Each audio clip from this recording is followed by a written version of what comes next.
পরে আসলে পিছনে বসতে হবে। আপনি এইভাবে ডিঙ্গে গিয়ে সামনে আসতে পারবেন না। আল্লাহর রাসূলের হাদিসের সম্পূর্ণ নিষেধ। এর মাধ্যমে 1 নম্বর, আপনি কিছু মানুষকে কষ্ট দিবেন। আপনি আদবের খেলাপ কাজ করেছেন।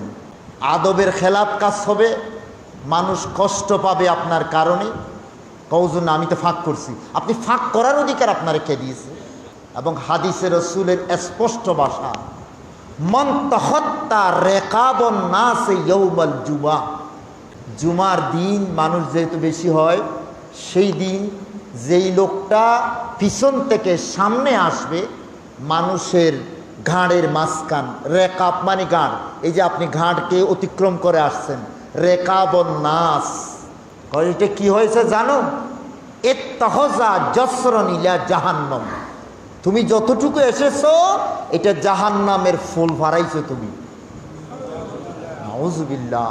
এই জন্য আপনারা যারা দাঁড়িয়ে আছেন বসে যান, সামনে আসতে পারবেন না। তবে আরেকটা কথা বলি, আপনারা যারা সামনে জায়গা রেখে, আপনি সোজা হয়ে দাঁড়ান, আপনারা সামনে আসেন, সামনে জায়গা রেখে আপনি সামনে আসেন, সামনে জায়গা রেখে পিছনের মানুষগুলোকে আসার জন্য এই যে গুনাহগার বানাচ্ছেন, এই জন্য আপনিও তো কম দায়ী নন।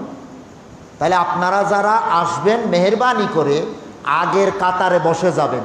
এখানে আর কোনো ফাঁক নেই। ফাঁক থাকলে একটু বলবেন, দাদা আমি কি একটু বসতে পারি? এরকম ফাঁক থাকলে বসে যাবেন। না, যখন নামাজ শুরু হবে তখন আমরা ফাঁক বন্ধ করব। কেন ভাই? যখন নামাজ শুরু হবে তখন নয়, আগে ভাগে ফাঁক ফেলে কাতারে বসে যাবেন। হ্যাঁ, তাহলে পেছন দিক থেকে কেউ ওইভাবে ওই গুনার কাজটা সে করবে না। আশা করি বুঝেছেন।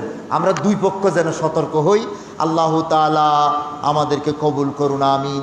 আসসালামু আলাইকুম ওয়া রাহমাতুল্লাহ।